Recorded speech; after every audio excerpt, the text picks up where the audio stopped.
রাশিয়ার পূর্ণমাত্রায় আক্রমণ শুরুর পর থেকে যুদ্ধে ইউক্রেনের ৪৩,০০০ সেনা নিহত হয়েছেন। ইউক্রেনীয় প্রেসিডেন্ট ভলোদিমির জেলেনস্কি নিজেই এ তথ্য জানিয়েছেন। তার পক্ষ থেকে এটি ছিল দেশটির ক্ষতির পরিমাণ সম্পর্কে এক বিরল স্বীকৃতি। জেলেনস্কি সামাজিক যোগাযোগ মাধ্যমে জানান, যুদ্ধে ইউক্রেনের ৩,৭০,০০০ সেনা আহত হওয়ার খবর পাওয়া গেছে। তবে এদের মধ্যে কিছু সেনা একাধিকবার আহত হয়েছেন এবং কয়েকজনের জখম ছিল খুবই সামান্য। এ সময় ইউক্রেনীয় প্রেসিডেন্ট দাবি করেন, যুদ্ধে রুশ বাহিনীর ১,৯৮,০০০ সেনা নিহত এবং ৫,৫০,০০০ সেনা আহত হয়েছেন।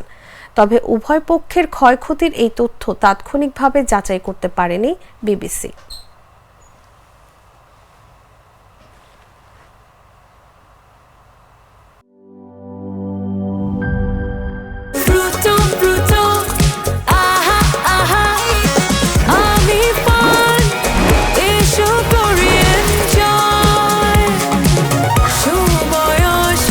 প্রাণ ফ্রুটো, সময় অসময় ফ্রুটোময়।